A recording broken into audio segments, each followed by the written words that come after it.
From the experiences of the past, we learn lessons for the future. A dictum by John Quincy Adams, the 6th President of the United States of America. Ladies and gentlemen, my talk today is going to be built upon the inner dimensions of leadership that have actually helped me ideate my success. Having grown in an army environment, I would rather call it an inclusive environment. I've moved cities every 2.5 years. I've changed and adjusted myself to the norms of various institutions which imparted education and contributed to my learning abilities. I've had to make new friends. I've also had to create first impressions all over again. I've weathered it all. In fact, my respect for diverse ideas and different viewpoints actually comes from that environment. I'm also sure that many people like me have grown up in that environment. Rather, many women across the country have grown up in that environment. Yet, globally, less than 1/3 of all leadership roles are inhabited by women, majority of them at entry-level management positions. In my current company, we did a survey with our clients and their organizations in India and abroad, and we realized that more than 53% of leaders feel stagnated in their current roles because of lack of innovative ideas. 14% of CEOs worldwide, globally, and this is as per a latest report by E&Y, actually feel that they do not have able teams to execute their ideas. That brings me to the talk today. That what is it that supports the process of ideation? The center point of our theme at TEDxYouth at AUS. Ladies and gentlemen, I will be sharing 3 professional experiences of my life where I use these inner dimensions to actually curate and ideate my success. And in that endeavor, I would be hoping to leave you all with some food for thought, because your journey has just started. The first inner dimension, my dear friends, is social capital. As a leader today, we need to understand that we need to have a wider network of influence beyond our immediate network. And that in itself is actually being fueled by the era of disruption and digital transformation. Our youngsters today are very adept with social networking. But we all need to, across generational diversity, cope up with it, because that is the only way to stay ahead of the curve. In fact, when I was doing my PhD, I submitted my hypothesis where I juxtaposed the leadership skills and the management skills. And I realized that while managers are all about execution, leaders are all about inspirational ideas. So how do we reach out these ideas beyond our network? The answer is build your social capital. For all those who are coming from my generation, we are competing with the young millennial leaders today. And therefore, we need to work harder, faster, stronger to be the inspiration, not just in an offline world, but also an online world. This brings me to my first story. This was about 2 years back. My business partner and I, we were brainstorming, and we realized that our youth today is actually watching videos of icons like Mark Zuckerberg, Warren Buffett, Bill Gates, Paul Schmidt, to seek inspiration.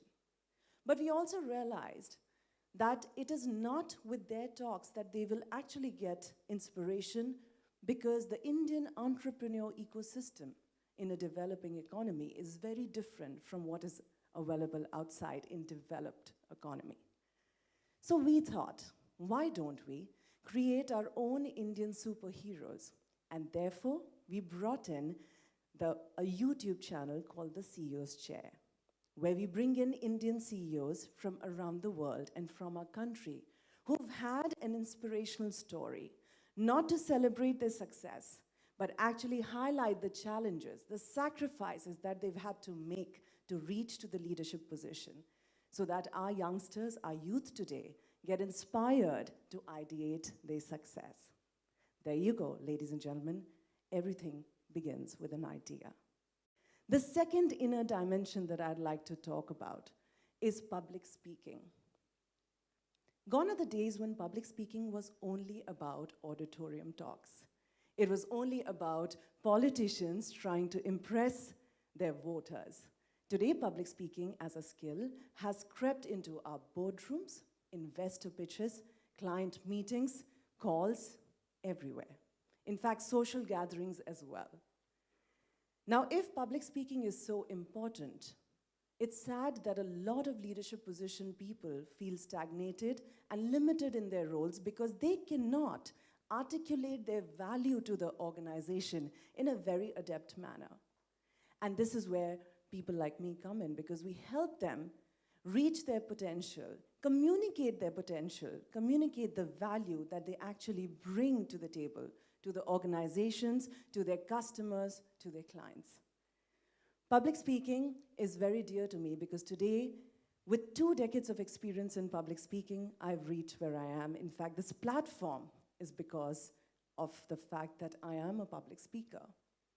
I'll take you back to my story because I had this great opportunity of hosting Athens Olympics live on TV, Indian television. And this was in 2004. 12 years later, I had another opportunity of hosting Rio Olympics live for Star Sports, our last Olympics. But guess what? I was a personal brand to reckon with. I had a digital legacy. Yet, for 2 years in a row, I had to go to Bombay and audition one after the other to grab the opportunity to create my success story with Rio Olympics 2016 live. And for those of you who probably are not privy with the television industry, allow me to share how it actually happens.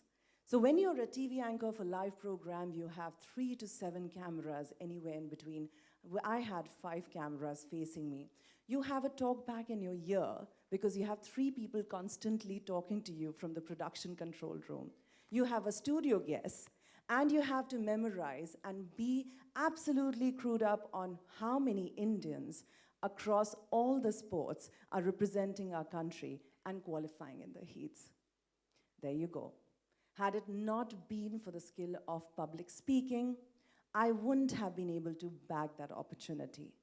And I am the only Indian woman in India to have hosted Olympics live twice within a span of 15 years for our country. Thank you. These 2 skills, public speaking and building a social capital. The third one is extremely critical, my dear friends. And that inner dimension, if you want to be a leader in your life, is called connected thinking. What is connected thinking? In my opinion, connected thinking is how you connect the dots. The ability to merge concepts across disciplines, and the ability to link important ideas across industries. Today, the lines are getting blurry. The offline worlds are actually getting merged into online worlds. Perception has become reality. Therefore, connected thinking helps you have a 360-degree view, not just on your personality, but also to all the businesses that you're associated with. In my life, I have built my profile because I was a connected thinker. Everything that I have done today, from a freelancer to a managing director, it has all been built on the blocks of connected thinking. Allow me to take you back in time to 2008, when I actually decided to begin my first company.